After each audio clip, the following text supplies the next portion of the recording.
Ladies and gentlemen, boys and girls, welcome to Raceface.Pro and welcome to the final round of the LMU Championship. Cam, this is your show. It is great to be here, and we are at the beautiful circuit of Algarve in Portugal. Oh, well, Stephen, I can't believe after, 6 rounds we've gotten to the final closing stage of this championship, and it's been a phenomenal battle so far. We've seen the lead changes in the last round between both classes, where the positions have swapped due to an upset in the weather that caught drivers out at the very end there. But yes, tonight we are in the beautiful circuit, international circuit of Algarve, or Portimao for most people, if you don't know the real circuit name, one can say. But it's a beautiful circuit, very tricky, very hilly, some blind corners. It's almost like a roller coaster ride, and it's going to be tricky, especially on the cold tires that the drivers have to start with. But Stephen, I'm more focused about what the championship is, because this championship is closed already, but I don't think our viewers really know just how close. Yeah, well, that's being said, let's actually bring up where our points are standing, because it's going to get a little bit wild out here. So hold on to your shorts, folks. This is a bit of an interesting one. We're going to kick it off with our hypercars off first. Johan Kleinans leads out on 111 points, with his teammate chasing him down. Chris Stalls on 110 points. 1 point separating first place. Diervelt Nel has been consistent and is only 5 points away from Chris Stalls. A win for Diervelt Nel, and Chris and Kleinans falling out of the top 10 is game over for taking the crown, and Diervelt Nel has a chance to take the gold. Jeffrey Leroux down in 4th place. Mark van Rensburg on 43 points. Algarve has dropped down the order to 38 points. Jean Verveers is down to 34 points, only 4 points off the back of Lionel Clue. Jody Seidman in 8th, Hinko van der Berg with 23 points, but a big jump up for Sean Loureiro out in the Porsche Hypercar, breaking into the top 10 for the final round. And Cam, absolutely, our Hyperclass star have given us action there, but looking at our GT3 standings, Bernard Barkhuizen has taken over the lead from the likes of Brandon Kruger, leading by only about 6 points. So if a bad start happens for Bernard Barkhuizen tonight, that will cost him the championship, and Brandon will seize it. But these two have been sharing a good, fantastic battle throughout this entire championship. They've dominated both races, but they both had their own incidents and had some mishaps every now and then. But in the third, we have Johan Blichnoot holding down that third and final step in the podium, but he can't rest on his haunches just yet, because right behind him, Dion Cup has snuck into 4th position after a phenomenal win that he got him across the line last week with mastering of the conditions that we had at the likes of Fuji. In 5th, we have Mac Roth, our leading McLaren, one can say, on 42 points, closely behind Dion Cup, 1 point separating 4th and 5th. But so 3rd place is still up for grabs if something happens for the likes of Johan Blichnoot. In 6th, we've got Julian Brains on 36, followed by Daniel the Hitman de Villiers, who's trying to close the gap in the Mustang. But just take a quick look at these final standings here for the bottom 5 of our top 10 here, all separated by either 1 or 2 points. Looking down here, right behind Daniel de Villiers, we've got Dennis Gillett, 1 point behind the likes of Daniel de Villiers, and then right behind him, Jason Farmer on 33 points. But closely behind, we've got Jermaine Valiatham in another McLaren. This battle is not settled yet, and the drivers have been noted that tonight will make it count, and who will be in the final top 10 for our championship. Talk about it. Portimao, a 4.6 kilometer circuit that is a little bit of an interesting to go and race on, with lots of undulations. You climb, you drop. It's a roller coaster of a circuit. 15 corners to contend with, and multi-class racing is going to keep everyone on their toes. Cam, what do you suspect is going to happen? You've got championship points on the line, separated by 1 point in most cases. You've got drivers looking to push the extra mile, looking to go that little bit further to become the first champion of the Raceface.Pro LMU Championship. I mean, this is season 1. We're at a circuit that is completely unforgiving. Yeah, it's an absolutely very tricky circuit, one can say. I mean, you mentioned it's a 4.6 kilometer of just pure action of mountains up and down, where drivers will have to sometimes take a blind corner. Some of them might even be flat out, and hopefully there isn't a slow car in front of you, especially with the multi-class factor. But yeah, the 15 corners, all are high speed, technical, and loaded with the elevation, as we talked about. But some of the notable sections that might be some interesting points for us to look about is, of course, turn 1. It's a big braking zone downhill, and with cold tires on lap 1, it will be catching you out no matter what you try to do. Lockups are quite common there. And then finally, turn 5, the hairpin. It's the main overtaking zone, one can say. You have to pick your battles wisely, especially when you come up to slower class cars, because they might see you and don't think you're going to make the move, but if you're in a hypercar and you decide to make a move there, it can cause chaos. And then finally, turn 8 and 9, and then finally, and also turn 13. We spoke about those blind corners. These are one of them, a very blind entry. There's no room for any guesswork here. You have to be sure who's in front of you and where you want to place that car. You can't just willy-nilly go and dive up the inside of the car in front of you and hopefully that he sees you, because you might just ruin your own race. And if you're in a championship battle, goodbye championship. And then finally, turn 15. I would say it's a final corner where drama might be expected. So it will be one to watch there. And with a track such as Algarve, it will be quite a tricky one. Well, let's head down to the circuit and get some of our first visuals out. Nathan Watt heading out onto the track. Devon Nell, third in the Hypercar Championship.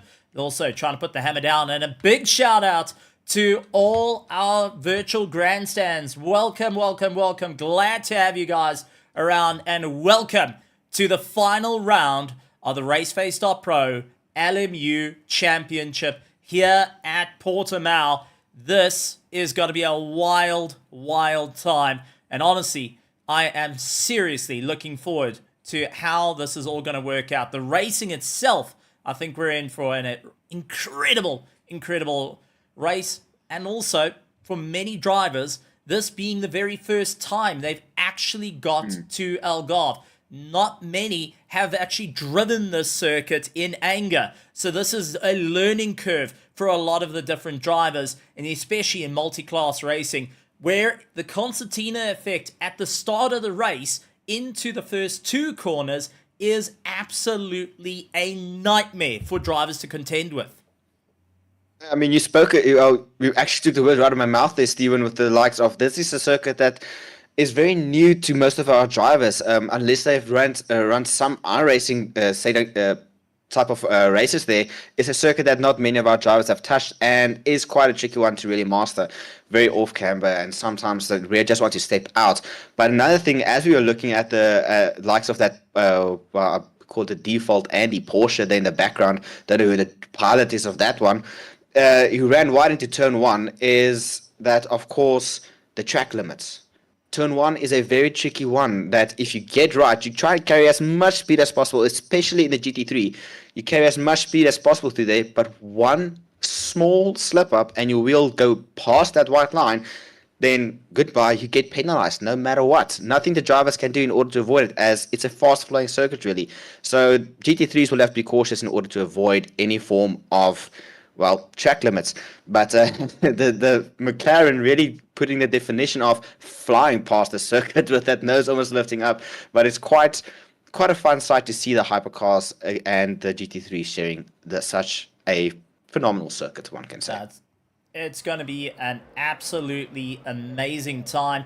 Devon Nell, we saw on circuit, there's Brandon Kruger fighting for the championship. He's hoping to make some big moves here at Algarve. We've got Ulrich de Jager. He's also looking to make a bit of a headway. And Jeremiah Valatham, as we do see cars returning to pits, as they will be getting ready for qualifying here at Algarve. And we will get to see who will put themselves at the top of the order. We've got 25 cars lined up, ready to go, solo qualifying for the final time this season. And it all comes down to this. Pressure will be ringing in the ears of these drivers to find that little bit more pace. None more so than Chris Stolz, who at the start of the championship looked to be undefeatable and that no one could catch him. But due to bad luck upon bad luck upon bad luck, he is now fighting against his very own teammate, Jörn Kleinans looking to take the championship away. And this is going to be a difficult time for the team in the pit. The Delta Negative team are going to be so stressed. And there is going to be two sides to that pit. Also, we got to talk about the other teams that are lurking around, like Griffin Sim Racing. They've been going and getting quicker and quicker. I know Antonio Gamba went and turned around and said, listen, Jason, you got to put the hammer down. You got to keep going and you got to make it work.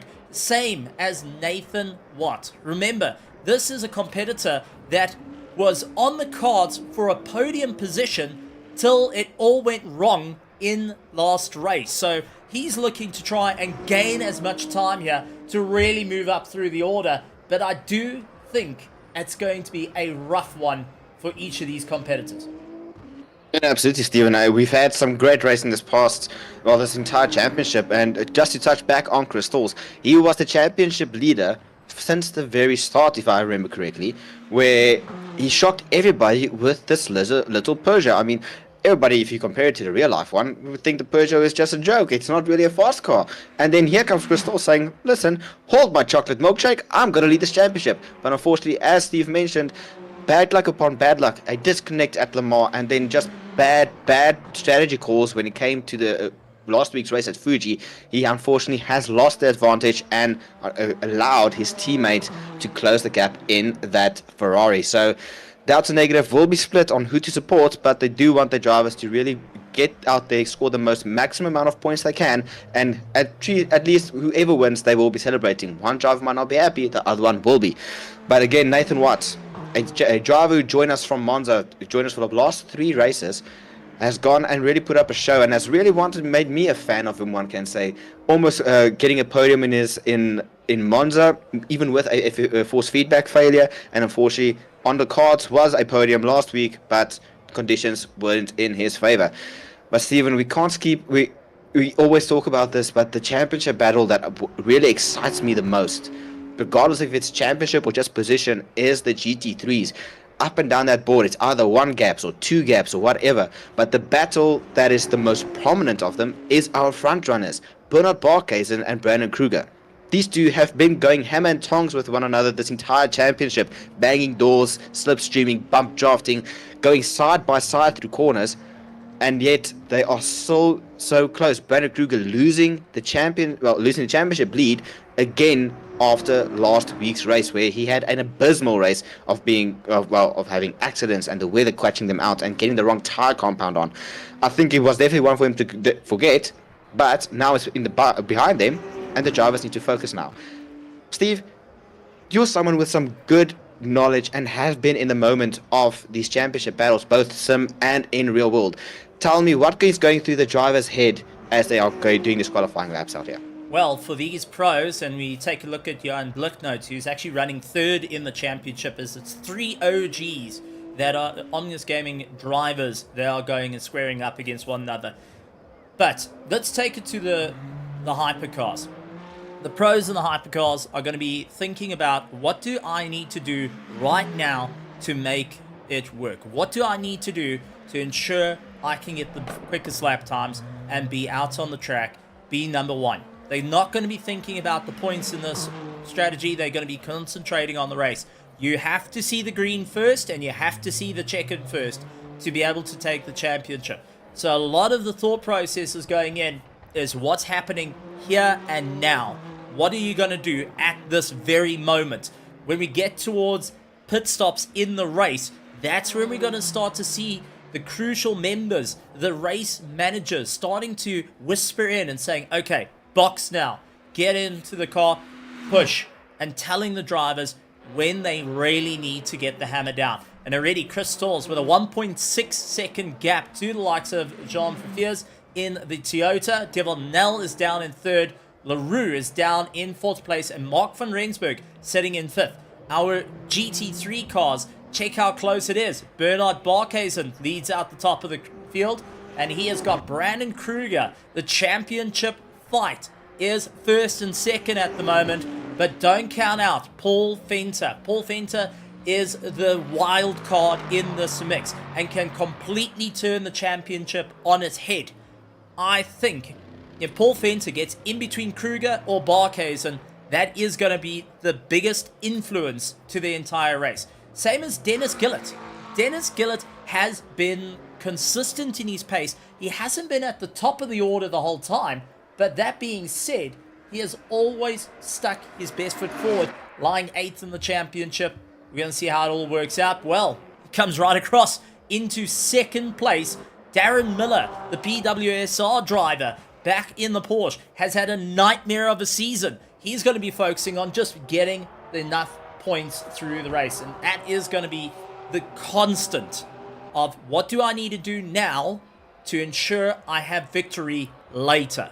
It's not going to be thinking too much in the past, and this is where talking to your teammates actually becomes a little bit of a detriment to you, because you're now giving them enough information. This is where you're going, and when someone asks you how's your tires going, even though they're falling off a cliff, you're going to say they're absolutely fine, and I'm going to keep them on until the very end and drive home with them.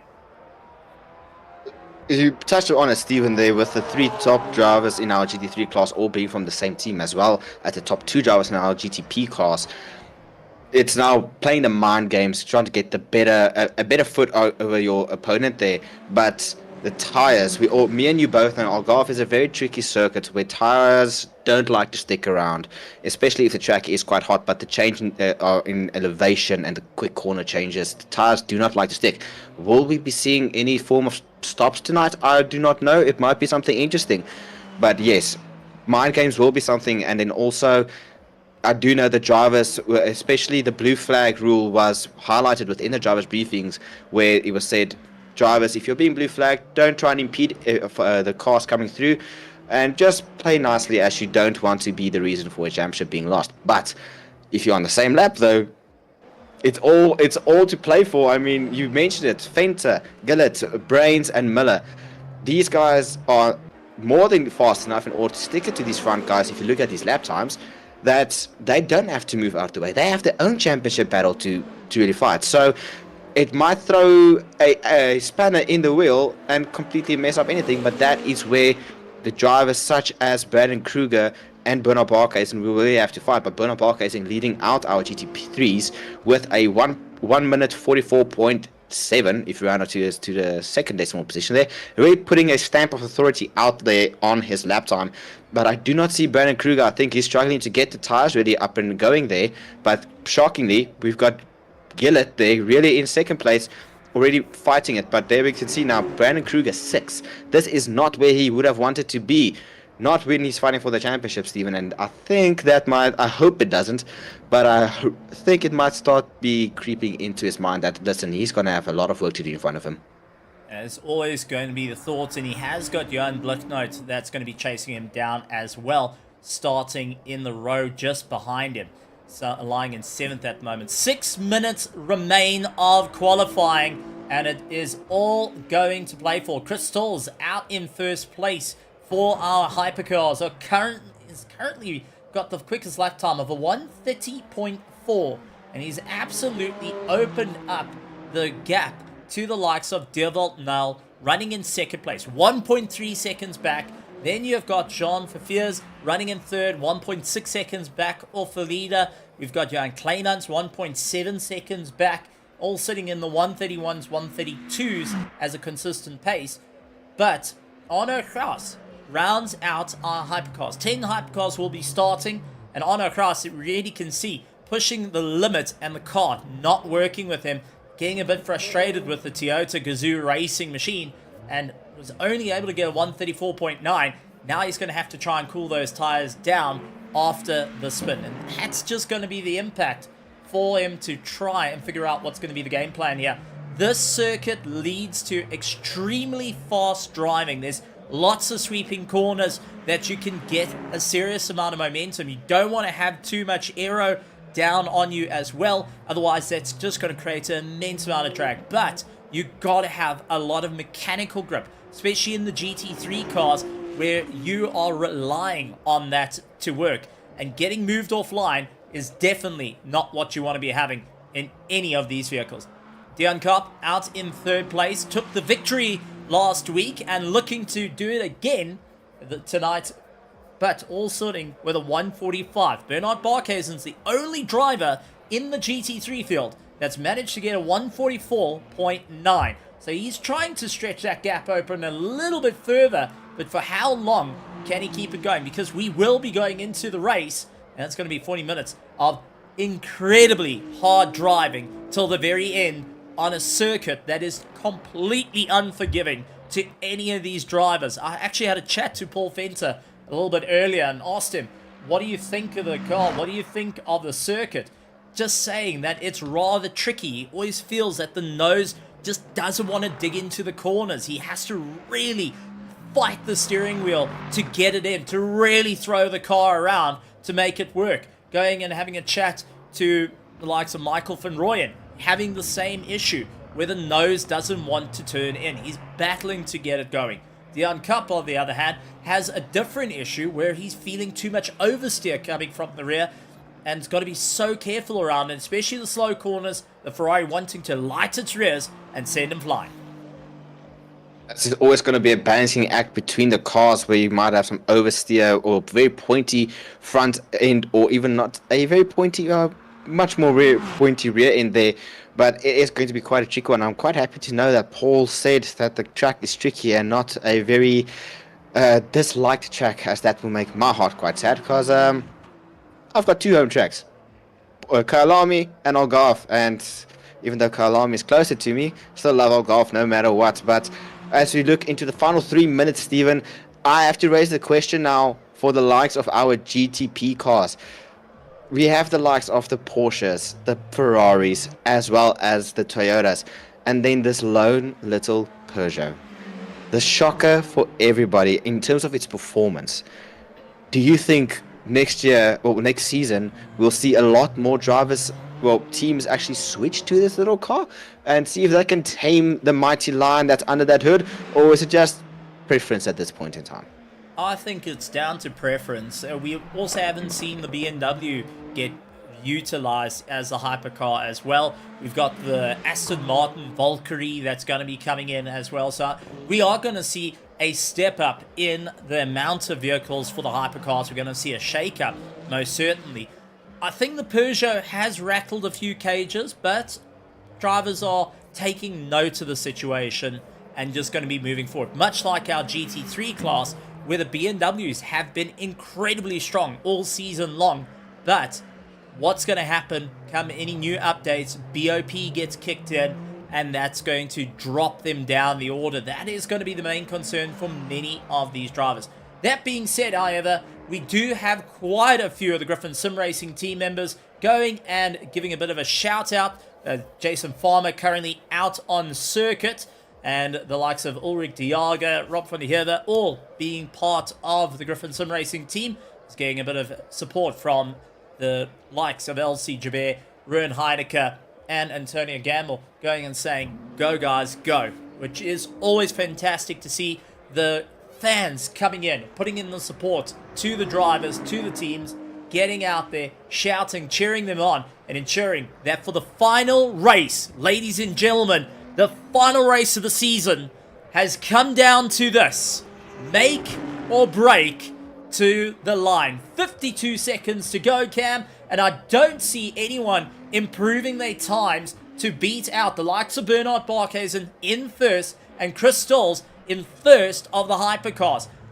I've got a funny feeling many of the drivers are going to be thinking about what they need to do come the race. How far are they willing to push it? For the hypercars, they're going to have to consider how much virtual battery can they save to give the hard push at the end. Let's go back to Monza, where we saw that come into play, where unfortunately the likes of Mr. LaRue landed up running out of virtual battery, and in the final corner, exiting Parabolica, checkered flag in sight, disqualified. So many of the drivers are going to be considering that. A couple of drivers have also tested their luck in the GT3s with short fueling, and in 2 practice sessions thus far, we've had 3 drivers running out of fuel 2 minutes before the end. Yeah, I mean, I think fuel is going to be something that on a lot of our drivers' minds, Steve. We have the drivers testing the limits. If they can short fuel, how much fuel saving they can do. In the hypercars, it's much easier to fuel save if you just drop a bit, or you have your fuel target that you can try and hit. I've played around with that a little bit in my little bit of testing.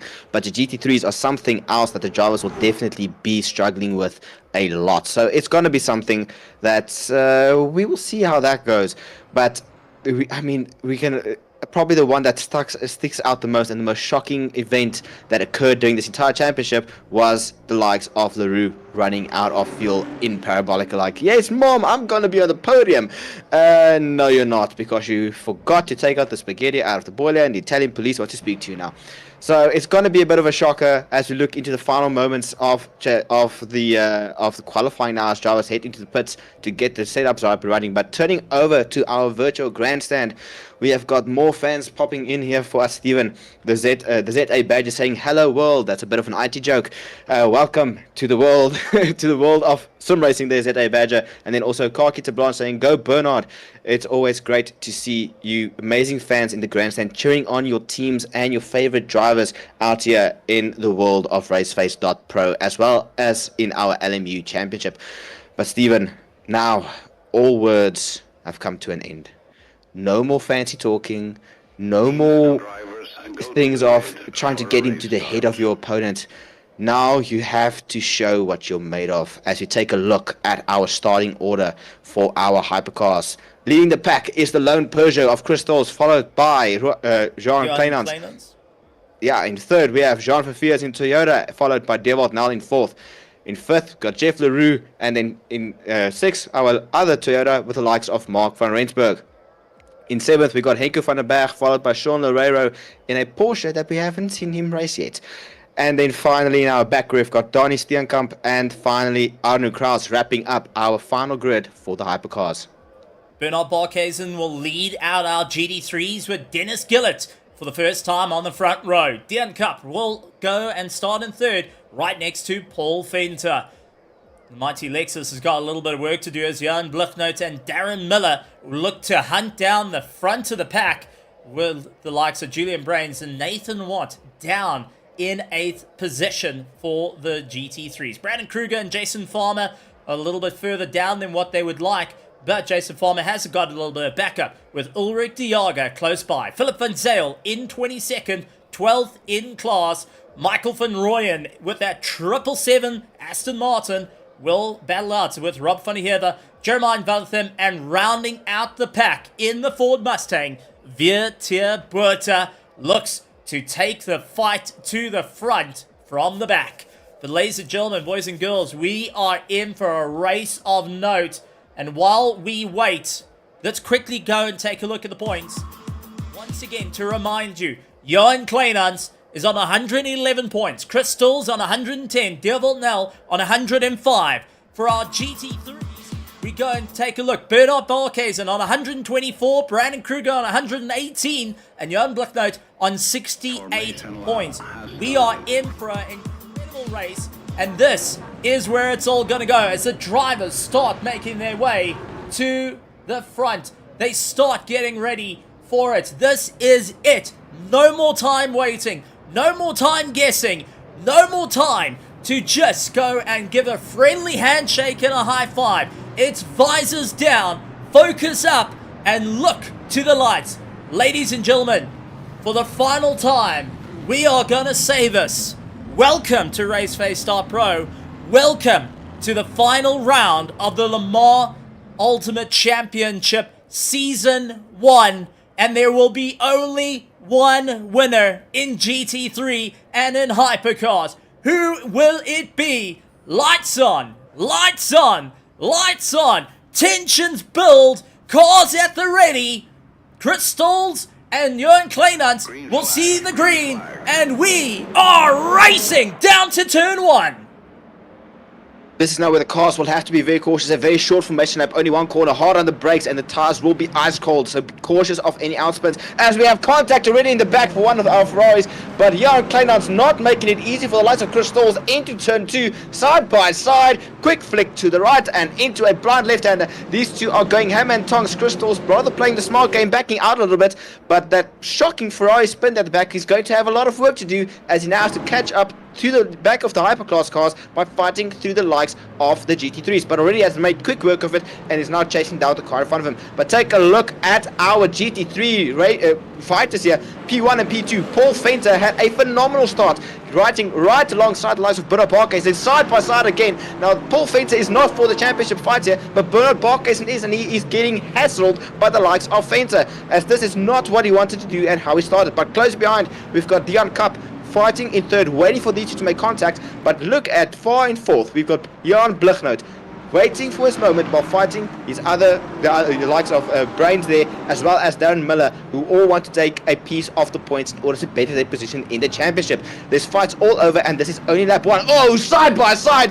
There goes a spin of a McLaren, not what wanted, but that lays through the likes, I believe, of Brandon Kruger. If that is the same, oh no, wait, no, that's Nathan Watt moving up into, well, right behind the likes of, I believe, Miller there. But so far, we have got carnage so far. We had a spin of a Ferrari hypercar, as well as contact in our GT3s.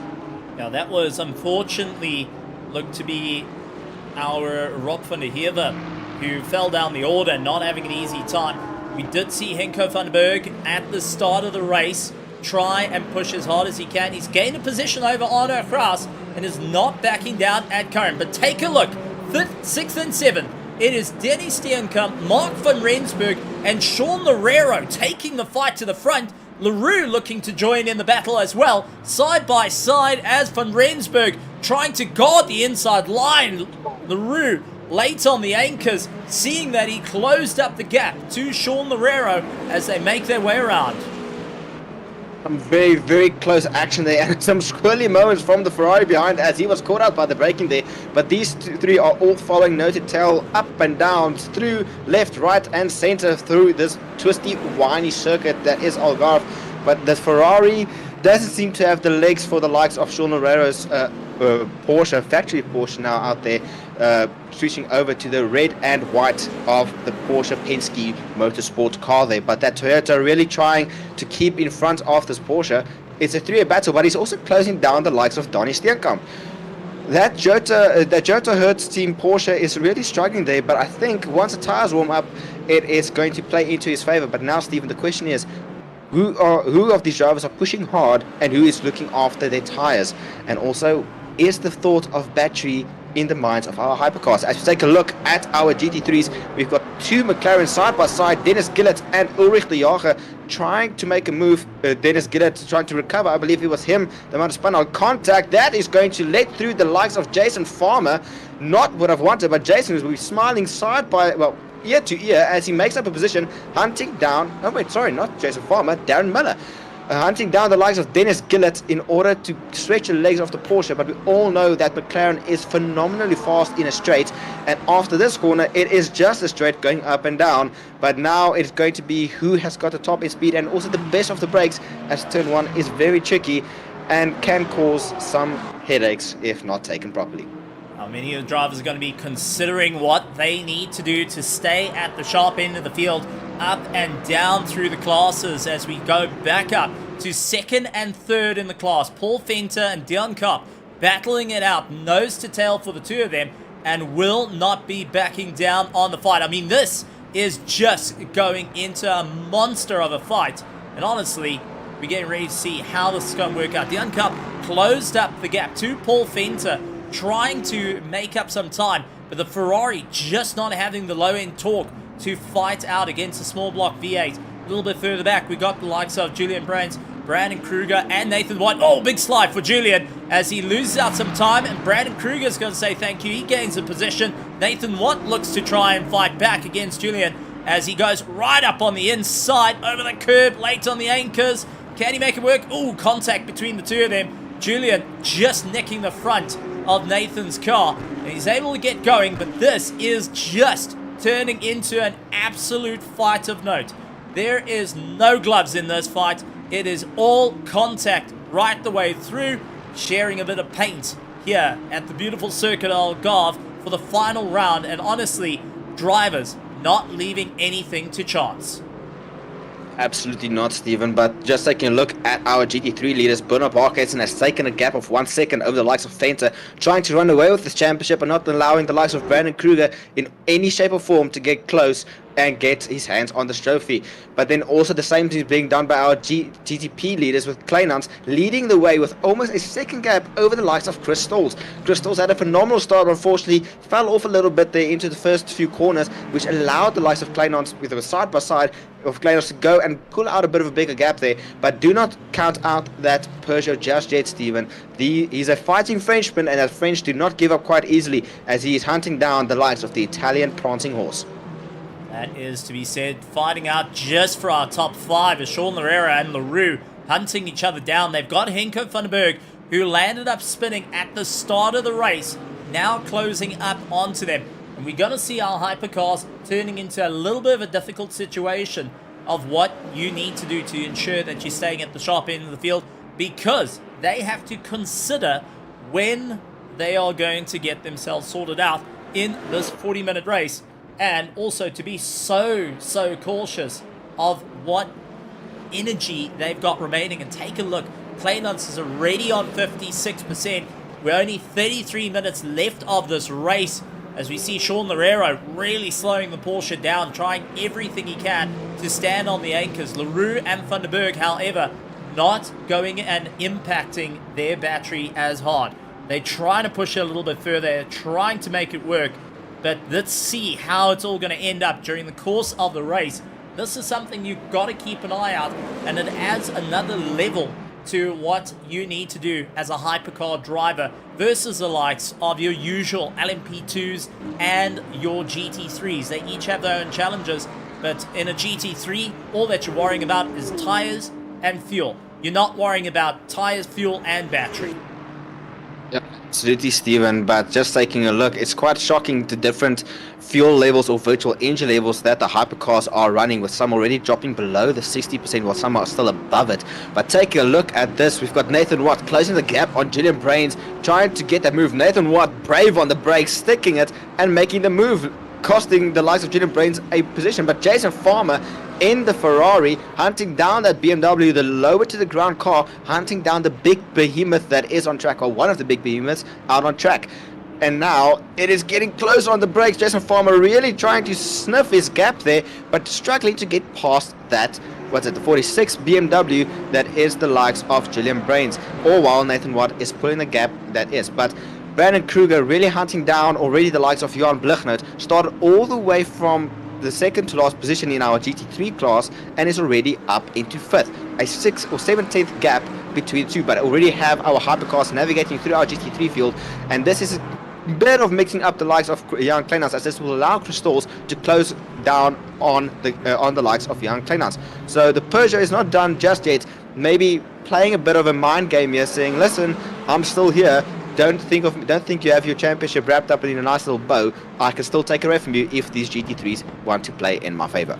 Well, Philip Van Zyl gets a face full of hypercars, nearly getting put 3 wide. He's not going to be too happy on that one. He's able to keep it out of any carnage, but a similar thing happened to Michael van Rooyen just a couple of corners ago. So the leaders are trying to box each other in up against the GT3s, but you've got to be so cautious in doing so, because we've got to remember, they're also in a race of their own. You can't just go and push them out the way. You need to consider there is a bigger race going on, as we do have a little bit further up the road that our leaders are going to run into. It's Ulrich de Jager and Rob van der Heever side by side, and it does look like Rob got it under braking, runs out a little bit wide. Here's Ulrich de Jager for the cutback, but here comes our leaders of the hypercars, and Chris Stolz has got the inside line. Kleinans trying to go around the outside.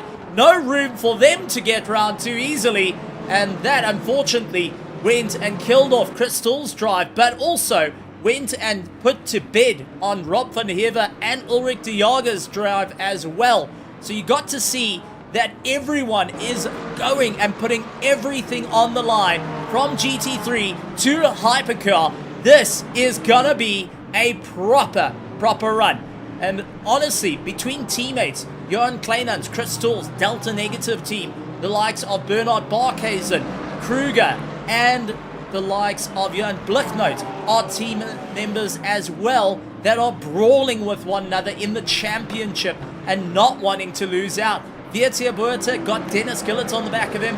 They trying to get a little bit more movements. Jason Farmer as well in the Ferrari, trying to get past Julian Brains.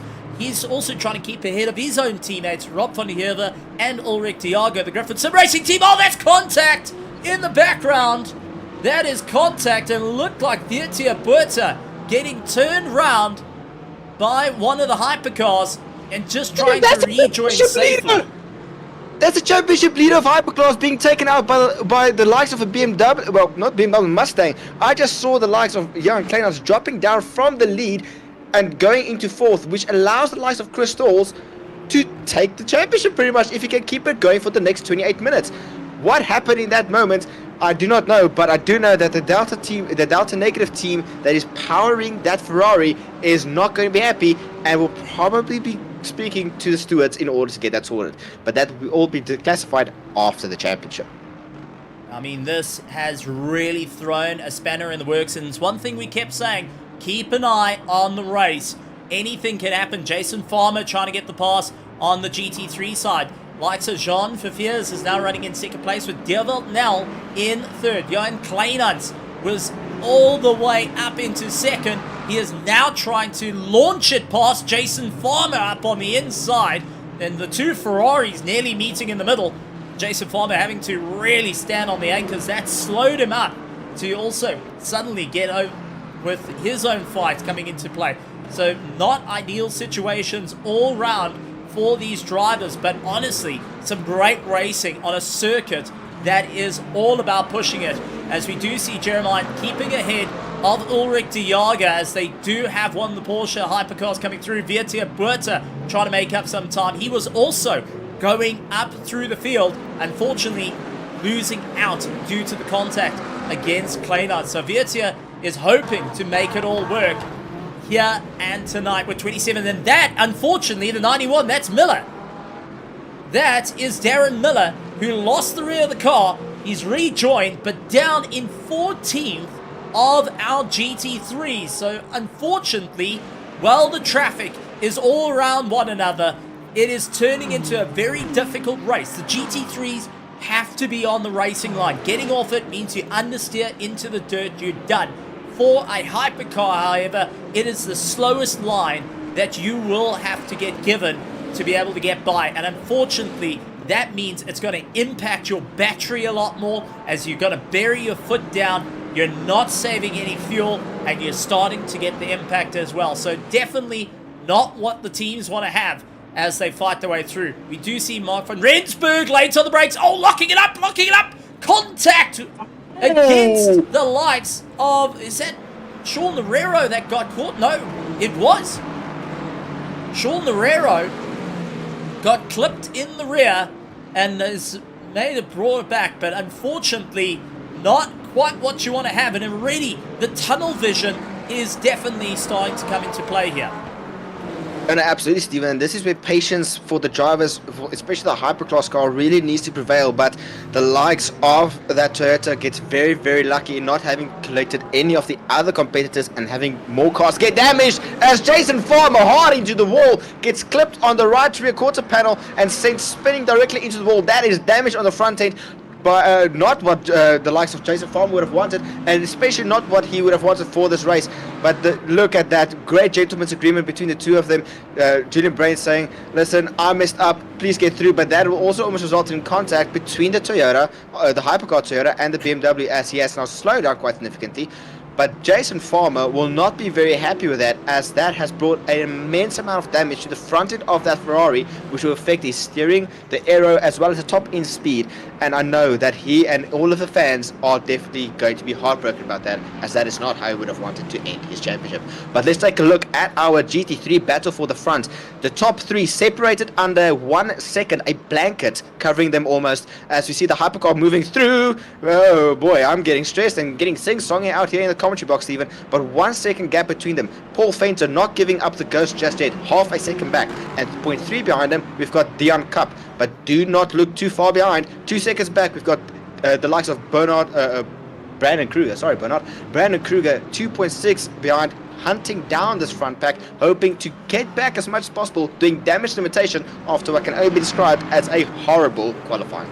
Now, no, this is going to be an exciting time for many of the drivers to figure out, and their planning has got to be to the T. Ready, Paul Fenter getting a bit squirrely under braking, couldn't quite get past Bernard Barkhuizen.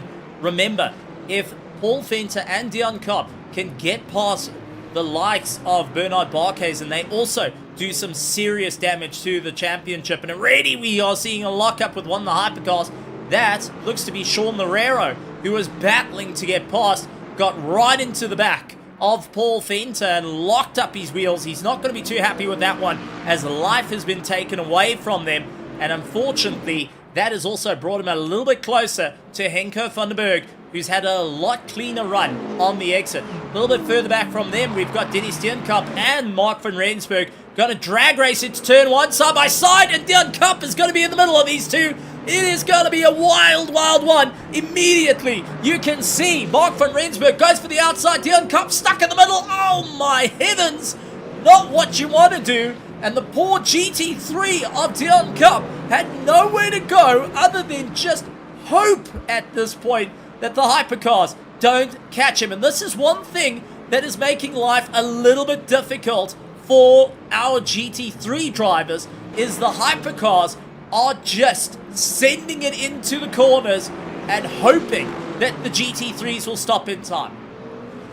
It's a very, very scary moment, that, Steven. So I think if you can quickly excuse me, I'm just quickly going to run down to the garage of Dion Cup and just bring him an a new extra race suit there for when he stops, because I can promise you that seat will not be in best shape after that. But we have seen a lot of lockups now from the drivers up here, and now we look again up and down the entire tower. We have the battles everywhere, from the lead all the way to the likes of 9th and 10th and even 11th. These drivers are not giving up, and they are absolutely giving a phenomenal show for our final round here. So hats off to the drivers, but please, my heart can only handle so much drama at this point in time.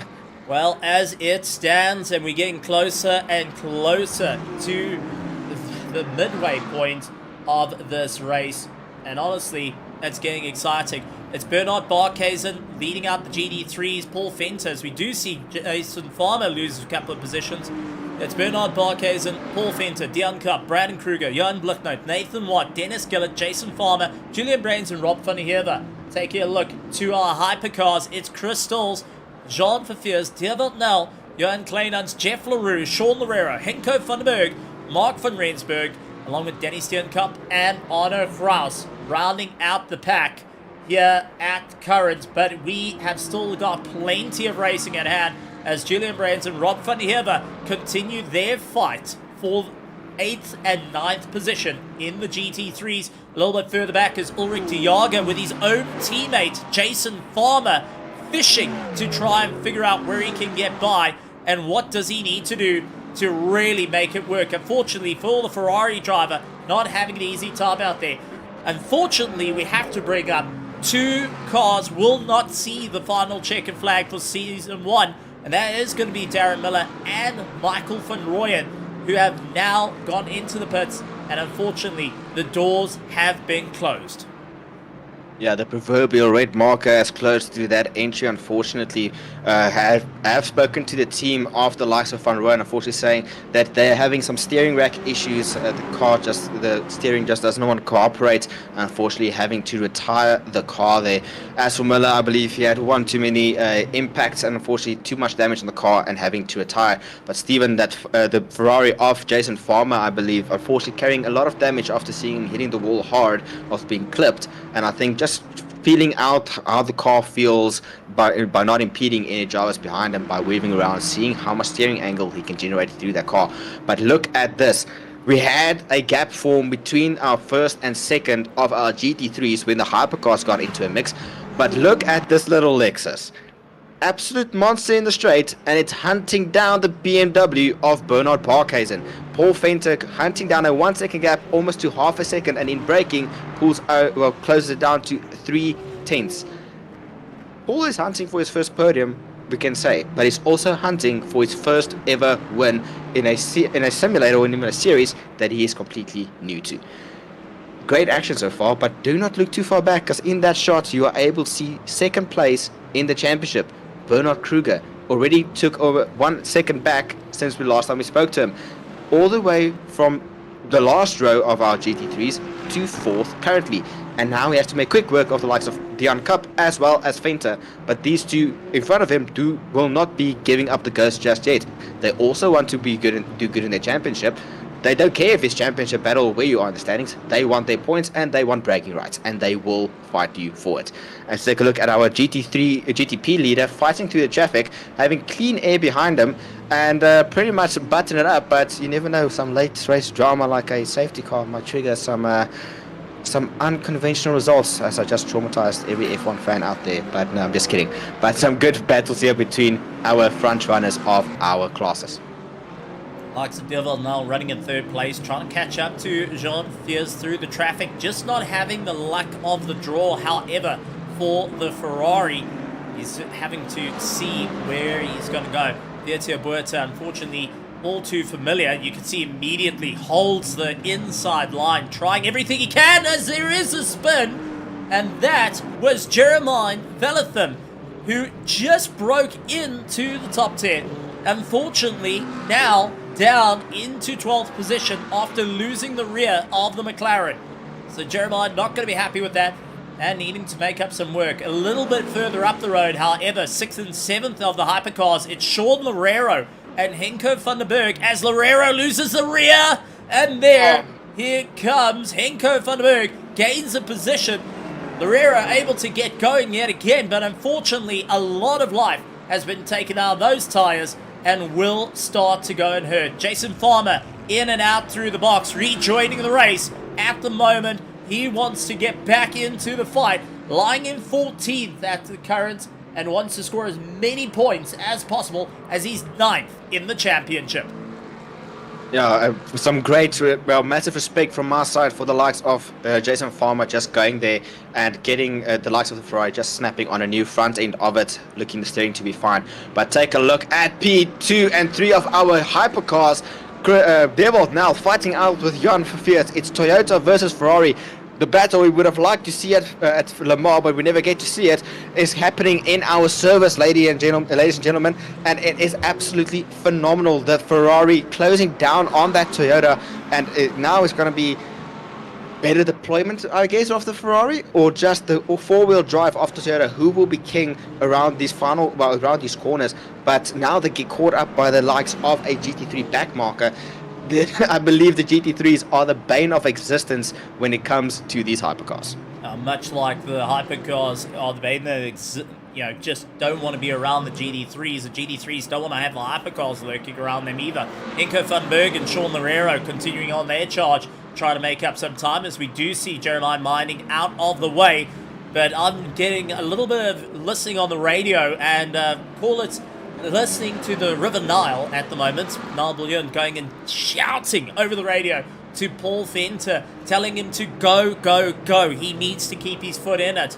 The Logistical Nightmare Racing team know that they have first place right in their cart. For Bernard Barkhuizen, he needs to try and keep far away from Brandon Kruger. 1 point separates the two of them, and if Brandon Kruger gets a position ahead of Barkhuizen, he wins the championship. If the likes of Bernard Barkhuizen beats Kruger, he takes the championship, and we can't go and sell short. We have got Johan Blichnout there for company as well, much like Crystals and Johan Kleinans that are on top of one another. I mean, the championship is up for grabs. It's the closest we've seen. And I've got to say, this is currently the closest championship of 2025 here at Raceface.Pro. And it comes down to Le Mans Ultimate on its debut season, as we do see Sean Loureiro fishtailing as he tries to put the power down. and really utilize all 600 plus horsepower out of the Porsche. Unfortunately, not getting the same traction like the Toyota Gazoo. That is a little bit wider, a little bit more stocky, and a little bit more comfortable in feeding the power on instead of just rapidly deploying it.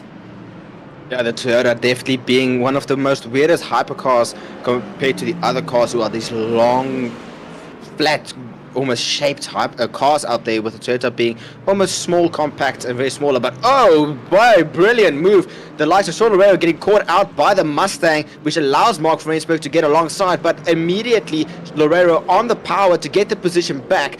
Bit of a lockup, the tires will not be happy. Into the final corner, Mark van Rensburg looking for a gap.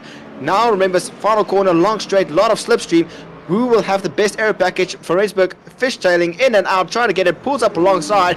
He's got the slipstream, got the higher top end. Now he's on the brake, side by side. Who's the best? Who's the bravest? It's Mark van Rensburg in the Toyota, claiming that as best of the brakes, as they get caught up immediately by GT3s. And I must say, Stephen, the place where no hypercar or GT3 wants to be caught up by one another is turn 1. Well, this entire section, turn 1, 2, and 3. Very tricky, very fast flowing.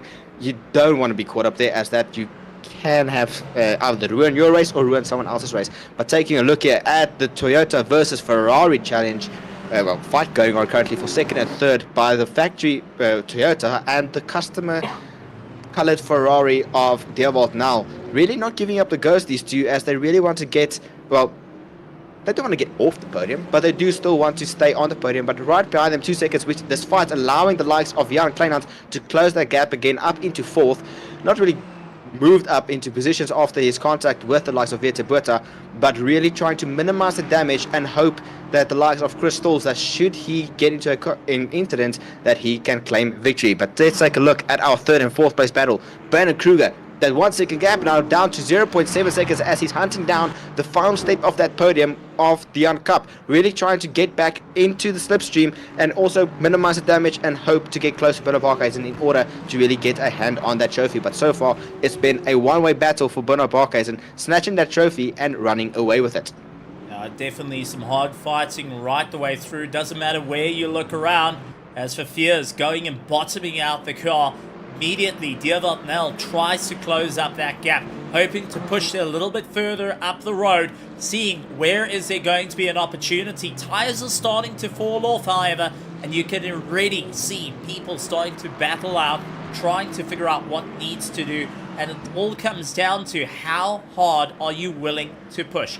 Closest battles out on circuit is the likes of Jean Verveers and Deerwald Nel, and likes of Paul Venter, Dion Cup, Brandon Kruger, and Johan Blicknote are tailing one another as well. So keep an eye on that. I do think, however, we are going to see a mad dash in the last 10 minutes to go for it. It is going to be crucial for the points. And at the moment, Paul Venter in the Lexus is getting hunted down by the Ferrari 296 of Dion Cup, and Brandon Kruger in the BMW M4 GT3. Not the GT3 Evo, but the M4 GT3. Yeah, absolutely, and I think Bernard Barkhuizen got the call on the radio from not just the team, but also all of his supporters saying, listen here, buddy, you're being chased down by a championship rival, time to floor it and open up the gap. It's already pulled a 1 second gap. It was normally about less than 1 second, then it became 1 second, and now it's almost over 2 seconds. So Bernard Barkhuizen really putting pedal to the metal, I think, in the first early stages of this race, looking after his tires a bit better than the others, hoping that at the end of the race it will turn into his favor, and it seems he might have played that quite close, with the likes of Brandon Kruger really needing to use all of his tires in order to fight his way up the grid. But just take a look at that, Stephen. Second, third, and fourth all in one shot, nose to tail, as they go through this windy section and over this blind corner. These two guys are not making it easy. 2 tenths separating the third and second, and then 4 tenths are separating fifth and third. Up the inside goes the Cup, almost clips the likes of Venter. The Cup has spun. Oh, brave on the brakes, but unfortunately this has allowed the likes of Brandon Kruger to sneak through, get right onto the rear of that Lexus. But here comes a Ferrari Hypercar trying to keep it company. Oh, Venter losing control in the fast braking section there, which has led through the championship rival of Bernard Barkhuizen, who is now 3 seconds up the road, and Brandon Kruger can see he might have that championship in his hand if he can push now, hoping he has enough tires remaining on the car in order to hunt down the likes of Bernard Barkhuizen. It's going to be a wild, wild one. And honestly, there's going to be a bit of math play in the background of what needs to be done to ensure you score the most points for your championship. Who's going to have the most favorable run of it? First place is 25 points. Second place is 18 points. And that will be the decider between these two, because Bernard Barkhuizen and Kruger need to beat one another. They need to be ahead of one another come the end of this race. Much like Chris Stalls and Johan Kleinans, who unfortunately down in 4th place just hasn't been working out. Has got Jason Farmer ahead of him. Can't quite get past Jason Farmer. Waits to just feed the throttle on.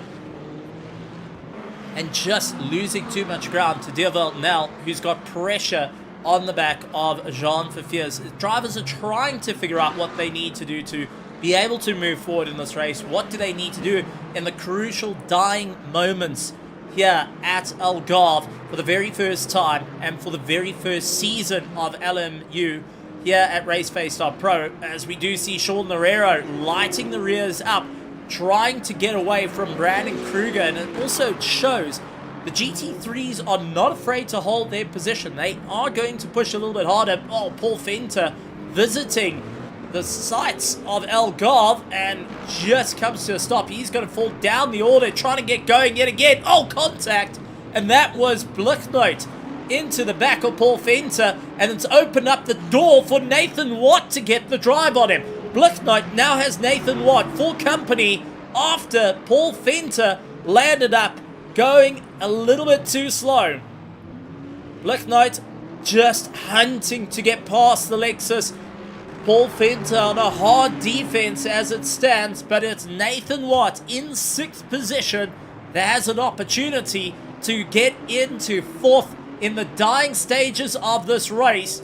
We're in for an absolute treat here, and Blicknote having no room to get the pass down on Paul Venter as it stands, as they continue to fight on. Henko van den Berg and Mark van Rensburg are fighting out for 6th and 7th of the Hypercars, and these two have been brawling it all night long.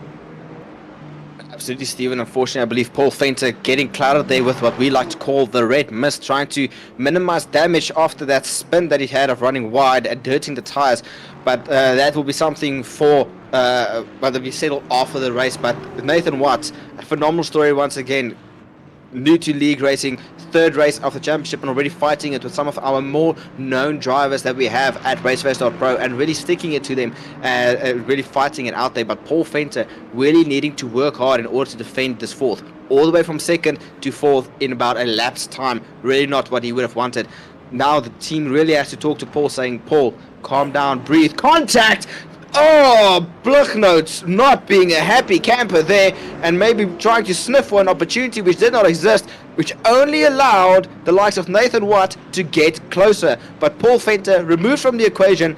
It is BMW, Ferrari, BMW making up our top 5 in the LMGT3 category.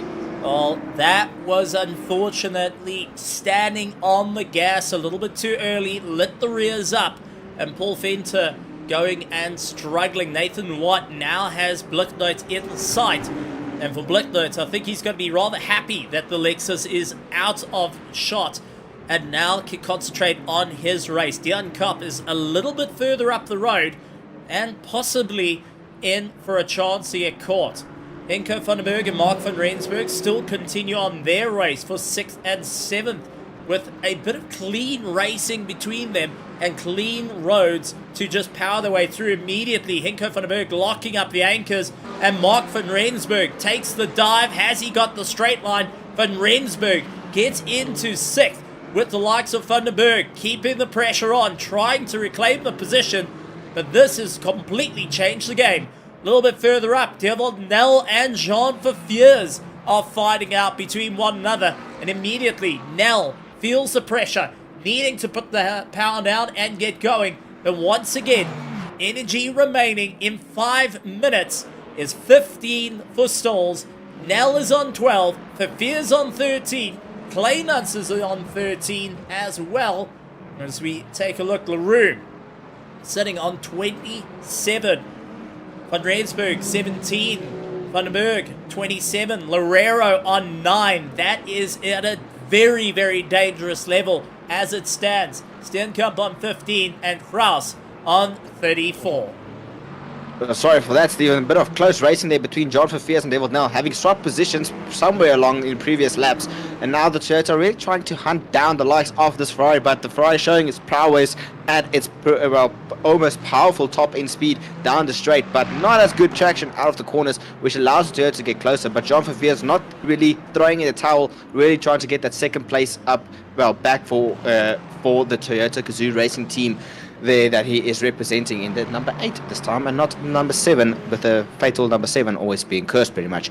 But now as they close up onto the likes of Paul Fenter, the lone Lexus, Paul, mark goes out to you, my friend. Keep on pushing and continue to see the end of this race. But now these two hypercars will not be very happy as they have to navigate, and Paul making the Lexus a bit extra wide and splitting between the two of them, which will slow down the likes of Jean Verveers.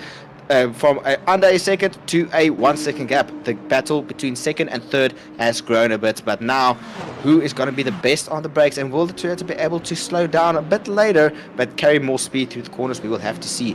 But up the road, Chris Stalls is pretty much dominating this race after getting past the likes of Jan Kleinans, pulling a 12-second gap to his closest competitor and just pretty much hot lapping at this point, just keeping the car out the wall in order to see it to the very end. Fortunately for our GT3s though, the battle is still quite hot between Jan Blignout and Nathan Watt. Nathan really trying to get into that 4th position, but Jan Blignout really closing the gaps and making that BMW. It's BMW on BMW fighting here as GT3s now have company of GTPs zooming past them in one of the most difficult corners, as we already see the likes of Nathan Watt up on the inside of Blignout. Beautiful.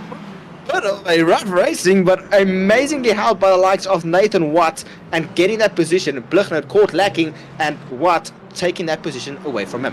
Well, I'm just going to point out something a little bit interesting in the championship as it stands. Devil Nell has to finish second. He has to finish second.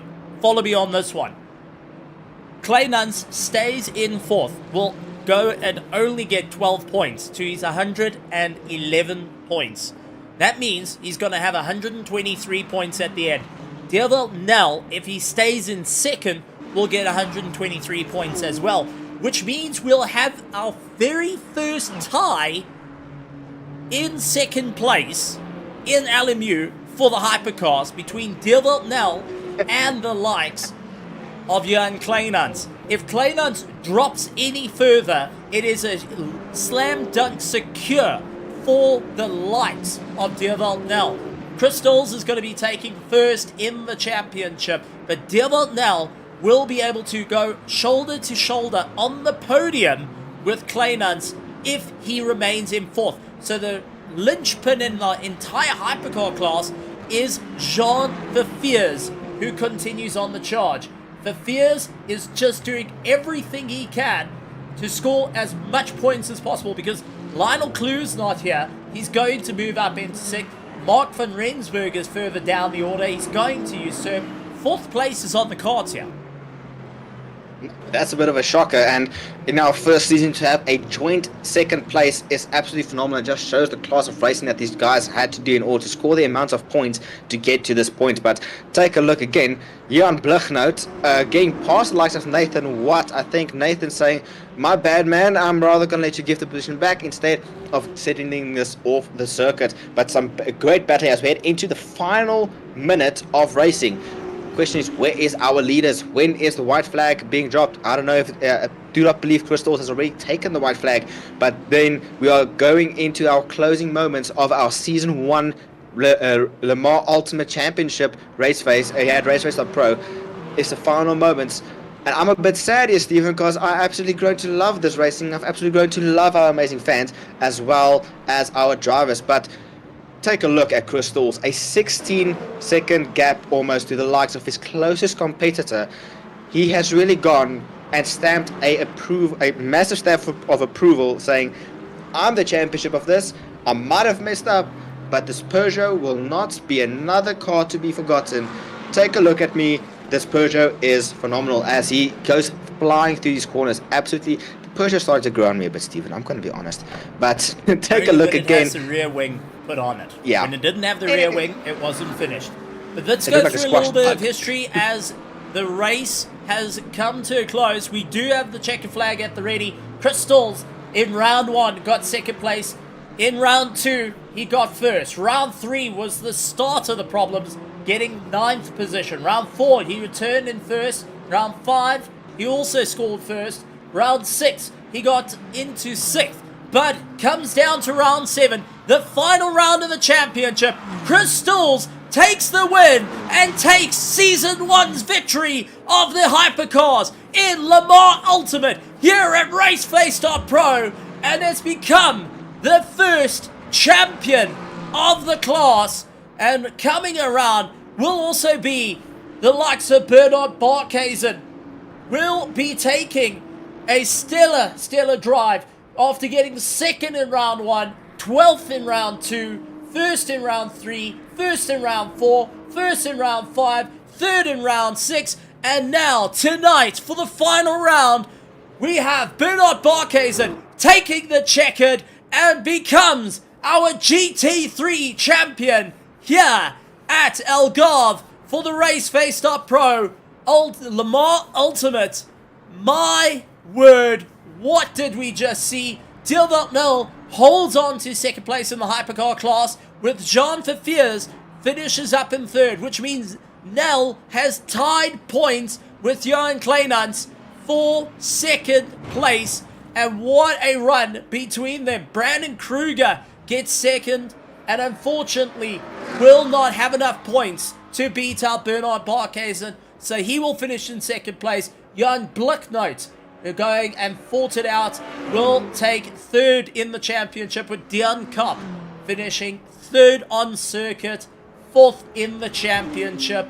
But my heavens, ladies and gentlemen, boys and girls, well done to all our drivers.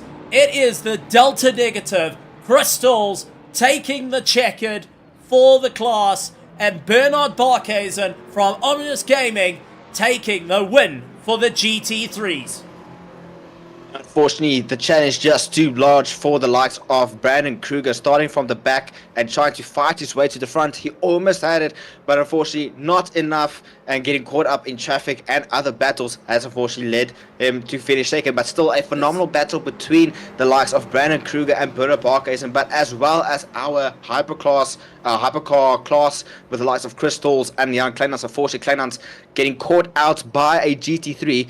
I wonder here now, Stephen, is Jason Farmer giving a bit of a bump to the likes of Sean Loureiro? He is trying to get Sean Loureiro across the line. Sean Loureiro gets assisted by his teammate in the GT3 class because Loureiro didn't have enough fuel to get to the line.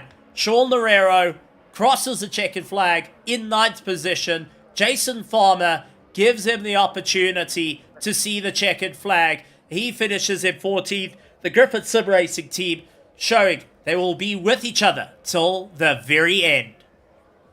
Absolutely phenomenal sportsmanship there between the two classes as well as teammates. Absolutely, it warms the cockle of my heart, as they would say. But absolutely, I'm a bit sad, Steve. I'm gonna be honest. I'm gonna miss being able to join your phenomenal voice and face in the channel, in this amazing commentary booth that we have. But before we say our goodbyes, we have some very special guests that would like to join us. Well, that and is not it. Just we're going to be bringing in the drivers to go and have a bit of a chat. Cam, I'm going to pass it over to you to interview our amazing drivers here at Portimao. Yeah, well, let's first welcome the likes of Dion Kopp.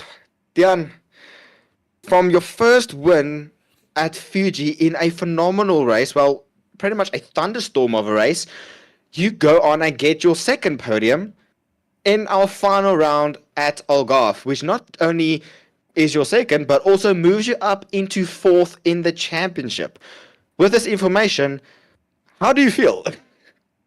I'm pretty surprised to be back so quickly, but I feel fantastic. That was a great race. I was up front the whole time, kept pace, made a mistake, unfortunately, cost me 5 seconds, and I guess the podium was sealed after that. Got a bit lucky after Fenter made a mistake. Well, just walk us through that start. We saw Carnage in the hyperclass car going to turn 1 with the lights of LaRue spinning, and then how did that happen? I mean, if I recall correctly, you started in front of Fenter, and then next moment Fenter was in front of you. Walk us through that start. I was pushed wide at the first corner, so I kind of had to avoid. Then someone rejoined right at the kink like a mad person, and I had to jump out the way, and that let another car through. So I think I dropped to 4th and made my way back to 3rd, I think. But it was a bit chaotic. I just tried to not have an accident, pretty much. Well, you certainly tried your best there, unfortunately having moments spinning the tires or whatever, but that is what racing is about. But how did you experience this season? I mean, it's our first inaugural season. Was it something that struck a chord in your heart that says, this is absolutely phenomenal, I can't wait for the next one? Yeah, no. LMU, I want to do this again. This was great. I joined a bit late this season because I didn't know the league existed. I heard about it quite recently. So I'll definitely be joining in for the next one. It was great fun. Well, it's always great to hear the returning voice, a returning name for our next season coming through. But I'm going to give you the opportunity to address the crowd and some final words from your side as as you get onto the podium for our final race, as well as finishing 4th in our phenomenal championship. Dion, I'm giving you the floor. Keep it PG, keep it friendly, and also enjoy the spotlight. Maybe a big shout out to all of the M&R boys. Maybe someone is watching. You'll give me a shout out.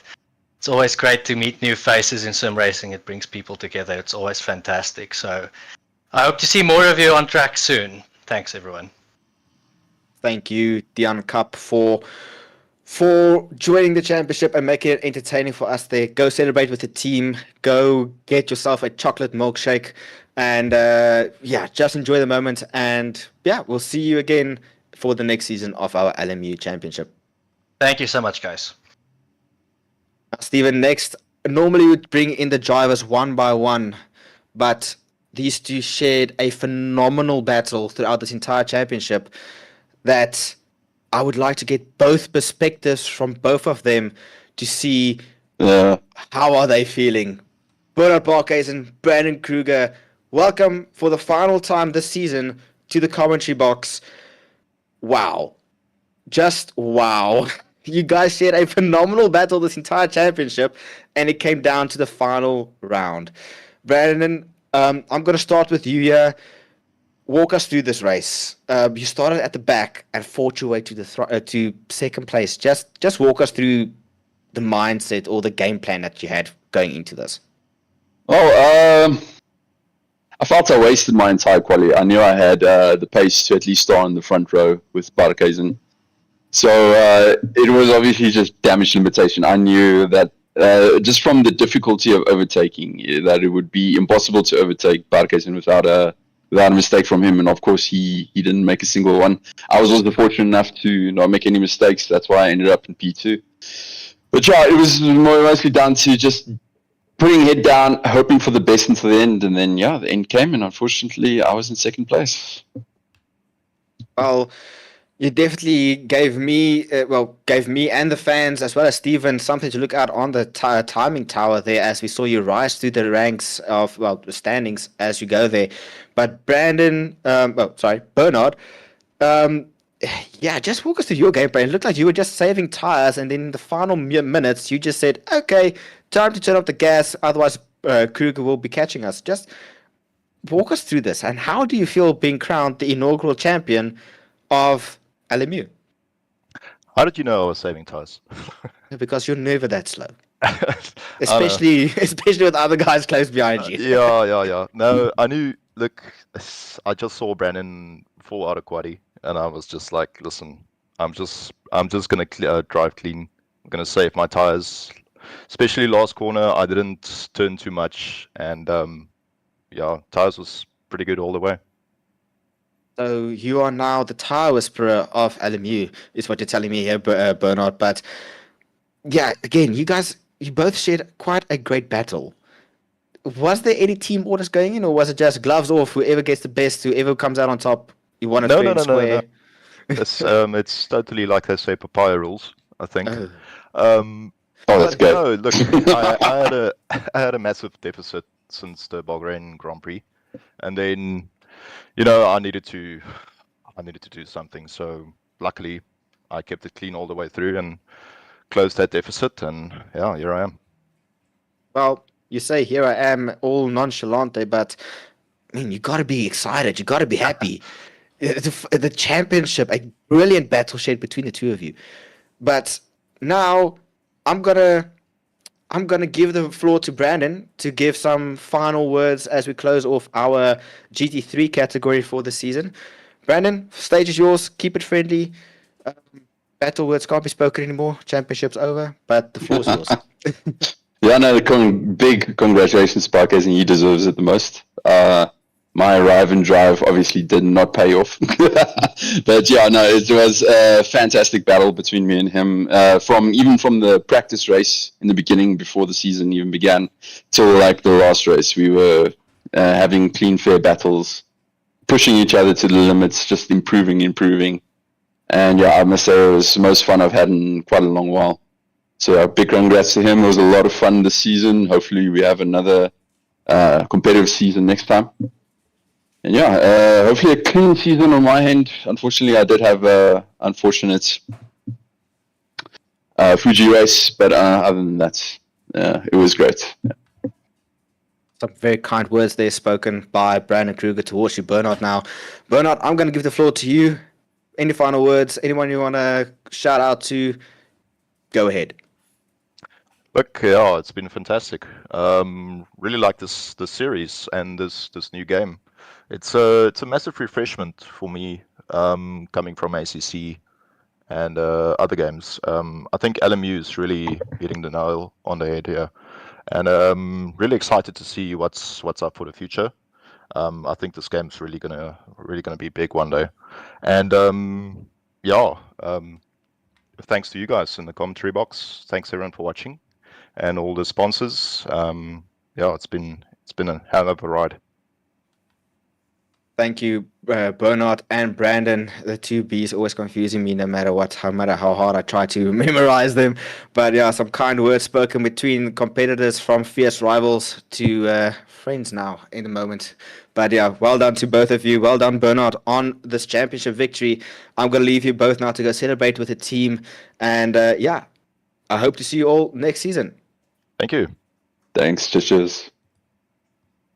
Now, Stephen, I'm going to take you, well, if you can, I'm going to let you open up the next the next guest we're going to have with the likes of Deerwald Null, our shocker of a driver to have snuck up the ranks and has claimed, I believe, a tied second. So, Stephen, the floor's yours for this one, my friend.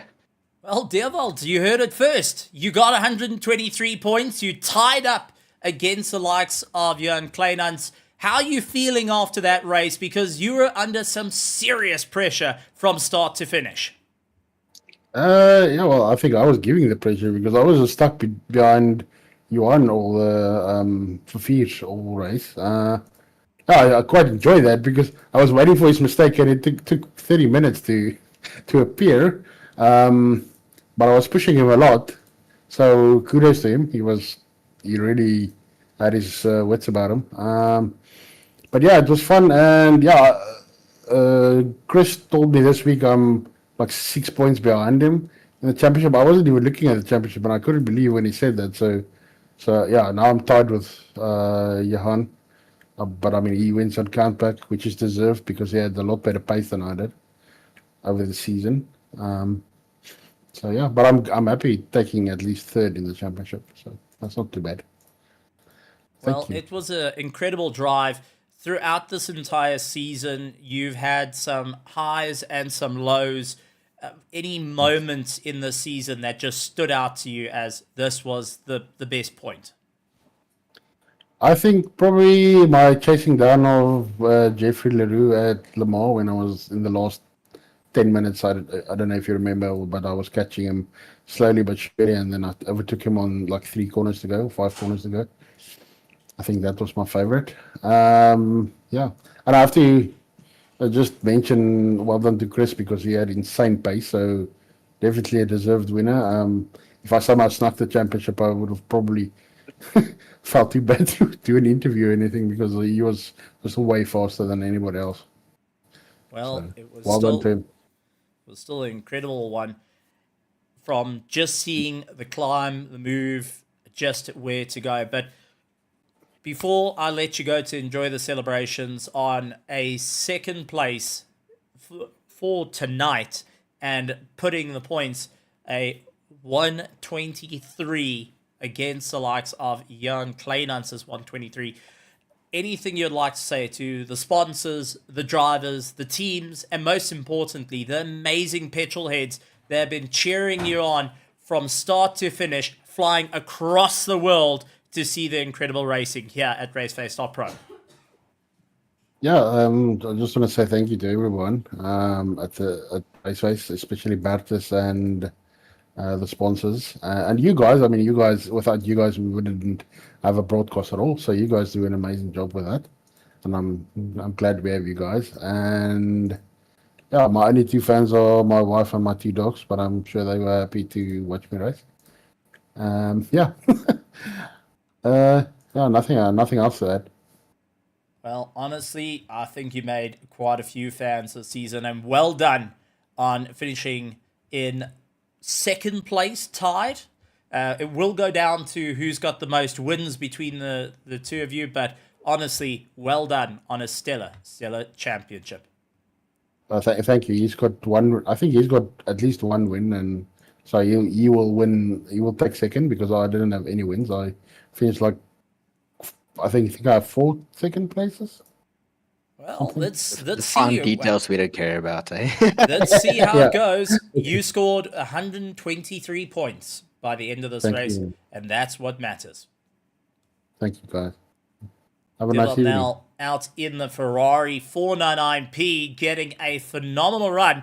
But let's bring in our fourth place tonight, but running second in the championship, Johan Kleinans from Delta Negative. Johan Kleinans, welcome to the commentary box. And what a race turned on its head for you.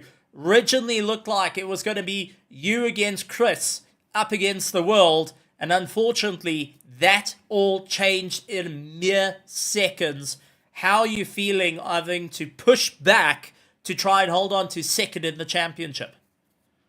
Honestly, good evening, guys. Honestly, happy with the season overall. The race just now started off very well. To be honest with you, it was my own mistake, so I can't blame anyone other than myself.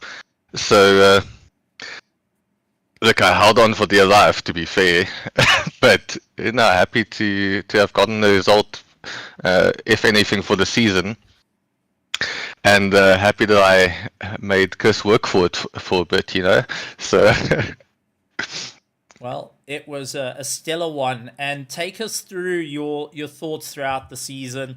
It's been up and down, a yo-yo fight between yourself and your very own teammate Crystals, having Diervald Nell creeping up on you as well, and just being there for the championship. What was it like this season for the debut season of Le Mans Ultimate here at Raceface.Pro? I think ultimately it's been a very good season. I think just from a comparative point of view,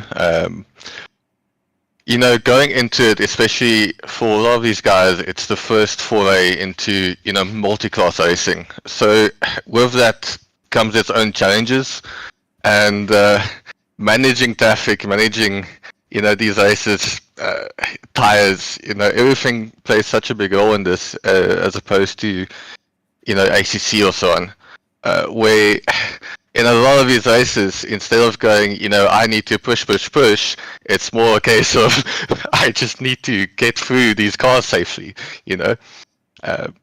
So, look, it's been very competitive, which is amazing, especially for first season. Chris has really shown his pace, and I've been doing my best to catch up and stay with him. So, look, I think it's onwards and only better from here on. Well, absolutely great stuff. And before I let you go to enjoy the race, enjoy all the celebrations with the team, is there anything you'd like to say to all the drivers, to the teams, to the fans that flew around the world to come and watch the incredible racing of Le Mans Ultimate from all the way in Sebring right through to Portimao, through to Silverstone, everything coming in between? The floor is yours. I think, as always, thanks to you guys for casting, the sponsors, Raceface, my teams, everyone who supports and makes things happen in the background. It's been a good one, and sort of just as a small open invitation in between seasons, as sort of myself and Chris Dalton Negative. Look, if there's anyone who needs any sort of small bit of help, we're always open to discussion. We can't always help, but don't be scared to get in touch if there's something that's that you can't get quite right or that you need help with. We're all for helping. Absolutely phenomenal stuff. Jan Kleinans, congratulations. Second in the championship. Fourth tonight here at Algarve. That being said, Cam, there's only one more driver to bring into the box, and I'm going to hand it over to you. Our champion for Season 1 of Le Mans Ultimate here at Raceface.Pro. We have got Crystals. Over to you, Cam. Yeah, well, Steven, you summed up pretty great there. The champion of our hyperclass car for our inaugural season, Season 1 of our LMU Championship, Crystals, the lone Peugeot, the underdog who pulled the wool over everybody's eyes with this car that everybody thinks is going to be slow. Wow. Just wow. Thanks a lot, guys. Yeah, no, it was a good season. Tricky, but yeah, no, I'm really happy to get the championship. It was a tough race, especially in the beginning. It was very close. So honestly, just happy to be able to relax now because there was a lot of pressure at the start. Yeah, well, you touched now on the start there. Walk us through it. I mean, it looked like you had the lead, and then all of a sudden, Kleinans got it and started pulling away. Was it him got the upper hand on you, or was it just you were caught napping? No, actually, the Peugeot is just pretty slow off the line. It's got really bad traction.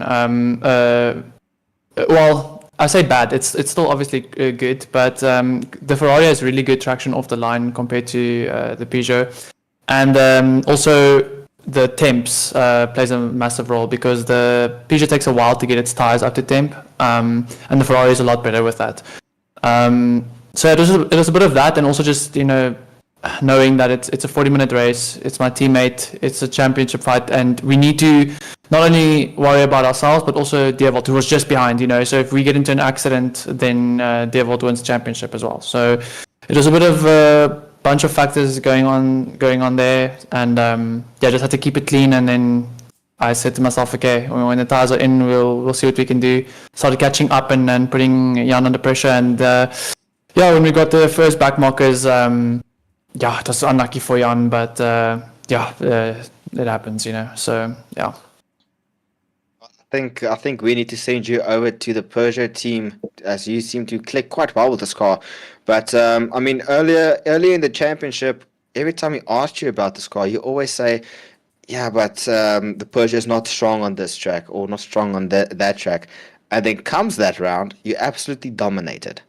It's like, were you selling a dummy to some of your some of your competitors to get them a bit relaxed, saying that this was only a one-time thing? No, I think it looks that way, but honestly, there's a lot of practice going into these rounds. Jan and I would finish a race, and the next day we're already practicing for the next event. Putting hours in, working on setup. And so it genuinely was a case of being a bit worried, because I'm also competing in an international championship, and it's a bit of a Ferrari league there at the moment. So I think the Peugeot surprised me. I was getting really comfortable with the car. I've driven it now for a while, probably about 6 months or something. So starting to really understand the car, and I think I was able to unlock quite a lot of pace this season just by I guess getting more to grips with the car. And I think you're right. I think it suits me really also. Well, I think we can confirm that now. But I think for the final time, Stephen, we're going to give the floor to Chris for the season to say his words, his final farewell for the season, and hopefully we'll see him back again in this mighty Porsche next season. But Chris, the floor is yours. Take it away. Thank you so much, guys. I just want to firstly thank Jan for pushing me the entire season, and Devold as well. He was always just being consistent and getting good results. So thanks, guys. It was a really good season and really good battles. And then just thanks to you guys for commentating for the whole season, and the sponsors that make this possible. And then finally, just want to say thanks to my dad and my girlfriend and everyone who's watching the streams and supporting me, watching every week. And appreciate it. Some very lovely words there coming from our Season 1 Hypercar champion there, Crystals. Thanks again, Chris, for joining us, and we'll see you again next season. Thanks. Well, Stephen, I guess that wraps up our race here, as well as our season. And now I can actually say, really, the emotions are hitting hard. Gonna miss seeing these beautiful cars going around the circuit, as well as seeing these normal drivers. But give me your thoughts on this season, and how do you find it?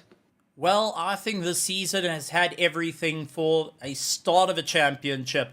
It's had the highs, it's had the lows, it's had the dramas, it's had people guessing where they're going to go, learning cars, learning setups, trying out rain for the very first time, getting to be on circuits that they've never experienced, or circuits that they thought they knew, all of a sudden, completely different. The entire sim has gone through 3 evolutions during the course of this championship, and that forced every single driver to think of what they need to do, how far are they willing to go, and what more can be done. And as it evolves and grows and gets bigger and bigger, I'm sure we're going to see more and more competitors coming in to have a bit of fun. During the course of this down week, we're going to be about 4 weeks without LMU, but during that time, we'll be back to the laboratories to figure out what next of a weird and wonderful idea we can do. Maybe a little bit of rain at Spa. Try and make it a little bit more interesting. Maybe we will see a lot more of an extremely hot circuit at Monza. Who knows what it will be? And as it keeps growing at Le Mans Ultimate, honestly, I am just enjoying the action. And honestly, massive shout out to all our virtual fans that jumped in to be a part of the show every single week, making it happen, and also being part of the first ever broadcast here at Raceface.Pro of Le Mans Ultimate. A special thank you to you, Cameron, for making this your show as well, and really putting on a great performance for Raceface.Pro. I mean, that already tells the story, full season, and I've got to say, I can't wait for the other ones. Let's bring it, let's roll it back. Let's do it again. Come on. I'll take the BMW. Watch me. Boy, you and the, what we call it, the whale shark, that BMW. But yeah, you summed it up perfectly there for me, Stephen. Phenomenal season, great action, highs, lows, dramas, heart in mouth moments, and yes, Le Mans Ultimate, a sim that is still busy evolving. It's early stages of evolution, only getting confirmed for full release at Le Mans, the real world Le Mans, last month actually. So it's still a sim that's growing, and I'm hoping to see more racers to join us on this amazing platform that we have that's being built here by the amazing devs there at Studio 397, I believe, or I can't remember the studio name. But again, Stephen, yes, you summed it up.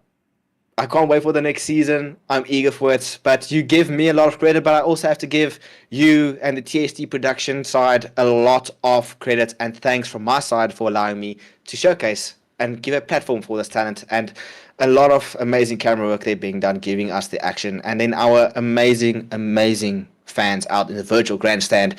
Thank you for being there for every single race and for supporting your drivers and making it worthwhile for us as commentators to bring this amazing racing to you out there in the world of Raceface.Pro. Now, Stephen, you touched on our amazing sponsors. I want to give a massive shout out there for Rhino Utility, Simulator Cave, Virtual Motorhead, as well as SBR for giving us and our drivers the opportunity and empowering them to bring their skills to our server, as well as our amazing admin team there over at Raceface.Pro. I want to say thanks to everybody behind the scenes for making this work and for giving us this championship. Really, it's going to be a lot, and really it takes a lot of effort behind the scenes. So from myself, from Stephen Koenig, as well as the THT production team, I want to say thank you very much for everybody for joining us for the amazing 7 rounds at LMU that we have shared across these, well, this is a championship entirely. And I hope to see you again next time for season 2 of LMU Raceface.Pro Championship, and hopefully you'll be joining us on the circuit. For myself and Stephen Koenig, I want to say good evening, good night, good morning, as well as good afternoon, everybody. And we'll see you in season 2. Farewell.